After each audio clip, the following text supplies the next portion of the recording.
அஸ்ஸலாமு அலைக்கும் எவ்ரிவன். இன்றைக்கி இஃப்தாருக்கான ரைஸ் கீர் பண்ணியிருக்கேன்.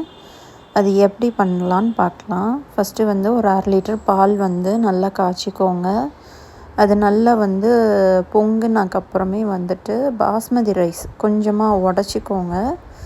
அதை நான் ஒரு 1/2 மணி நேரம் ஊற வச்சு அதை நான் ஆட் பண்ணியிருக்கேன். நீங்கள் மிக்சியில் லைட்டாக ஒரு பல்ஸ் அடிச்சிங்கன்னா கூட அது உடஞ்சிரும். இப்போ பார்த்திங்கன்னா நல்லா அது பாலில் மிக்ஸ் பண்ணி விடணும். நம்ம ரைஸை தனியாக வேக வச்சு உள்ளே ஆட் பண்ணோன்னா அந்த டேஸ்ட் இருக்காது.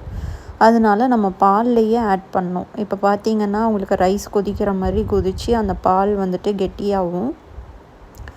இந்த மாதிரி கொஞ்சம் நல்லா கெட்டியான உடனே பார்த்திங்கன்னா நல்லா கிளறி விட்டு பார்த்துக்கோங்க நல்லா வெந்துருச்சான்னு. நல்லா வெந்தக்கப்புறமே நான் ஒரு 1/4 கப்பு மில்க் மேட் ஆட் பண்ணியிருக்கேன். நீங்கள் சுகர்னால் கூட ஒரு ஒயிட் சுகர்னால் ஒரு 1/4 கப் நீங்கள் அதே மாதிரி ஆட் பண்ணிக்கோங்க.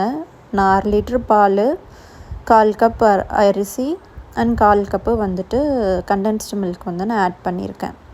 இப்போ இது எல்லாமே நல்லா மிக்ஸ் ஆகி நம்மளுக்கு நல்லா திக்னஸ் கொடுக்கும். இப்போ நம்ம கேஸ் அடுப்பை ஆஃப் பண்ணிடலாம்.